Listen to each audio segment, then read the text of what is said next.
Assalamualaikum warahmatullahi wabarakatuh.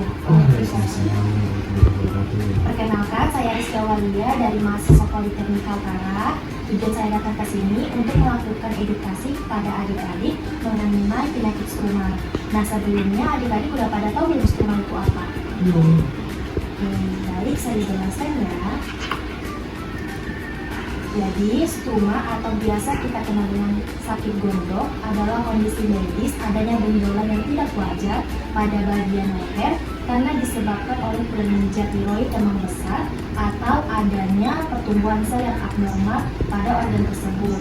Nah, kondisi ini biasanya tidak menimbulkan masalah lain, akan tetapi dapat menurunkan rasa percaya diri pada penderitanya. Nah, apa sih penyebab terjadinya struma itu? Jadi penyebab utama terjadinya struma yaitu kekurangan iodin. Jadi adik-adik, iodin itu penting untuk produksi hormon tiroid. Jadi jika kita kekurangan iodin, maka kelenjar tiroid akan bekerja secara ekstra dan membesar sehingga memicu terjadinya struma. Selanjutnya penyebab yang kedua adalah kehamilan. Nah, pada ibu hamil ia akan menghasilkan hormon HCG yang tinggi selama kehamilannya sehingga akan membuat kelenjar tiroid membesar. Selanjutnya ada peradangan. Nah, peradangan ini biasanya disebabkan oleh penyakit autoimun, infeksi dan juga efek samping obat. Nah, hal ini dapat mengakibatkan pembengkakan dan juga mengganggu produksi hormon. Selanjutnya ada nodul tiroid. Nah, nodul tiroid ialah pertumbuhan sel yang abnormal pada kelenjar tiroid yang berbentuk nodul. Nah, adik-adik bisa lihat di sini, hal ini dapat mengakibatkan terjadinya struma. Nah, yang terakhir ada penyakit autoimun. Nah, penyakit autoimun yang dimaksud ialah Hashimoto disease dan Graves disease. Nah, Hashimoto disease yang menyebabkan produksi hormon menurun, sedangkan Graves disease yang menyebabkan produksi hormon meningkat, sehingga keduanya dapat memicu terjadinya struma. Nah, adik-adik udah pada tahu belum gejala yang dirasakan oleh penderita struma? Jadi, gejala yang dirasakan oleh penderita struma ialah area leher terasa nyeri, kesulitan bernapas, kesulitan membelah, suara terasa serak, dan juga iritasi dari pembekakan kelenjar tiroid dapat memicu kita batuk terus-menerus tanpa alasan yang jelas. Nah, kita masuk ke cara pengobatannya. Jadi cara pengobatannya yaitu melakukan observasi. Maksudnya dilakukan jika ada pembekakan yang berukuran kecil dan tidak menimbulkan gejala lainnya. Nah, selanjutnya ada pengobatan medis. Nah, maksudnya kita mengonsumsi obat pereda nyeri atau anti radang seperti aspirin dan kortikosteroid. Dan juga kita bisa mengonsumsi obat anti tiroid untuk mengendalikan kadar hormon tiroid. Nah, kita juga bisa melakukan terapi yodium radioaktif. Nah, tujuannya untuk menghancurkan sel-sel tiroid yang terlalu aktif. Nah, pengobatan yang terakhir kita melakukan pembedahan atau operasi. Nah, apa sih perawatan yang bisa kita lakukan? Jadi, perawatan yang bisa kita lakukan ialah mengatur pola makan yang kaya akan yodium.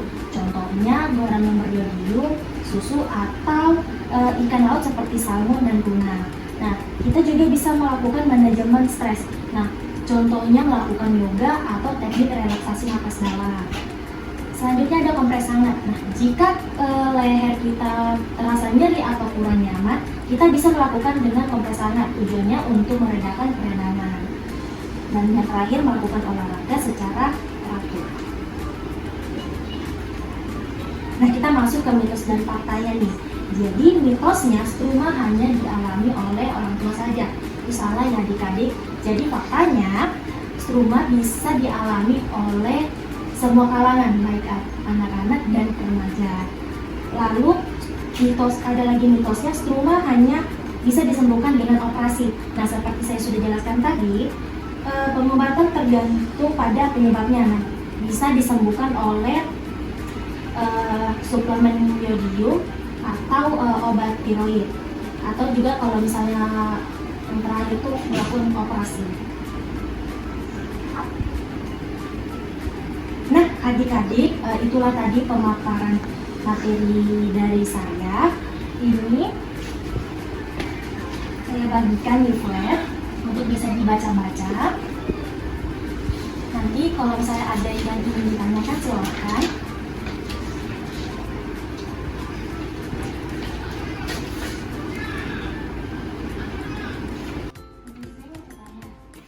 Ya silakan. Ada mengenai penyakit ini atau kondisi penyebab? Oke, berarti itu pertanyaan yang bagus ya. Jadi penyakit stigma ini tidak menular. Nah, karena penyebabnya hanya berkaitan dengan defisiensi yodium atau genetik dan penyakit autoimun.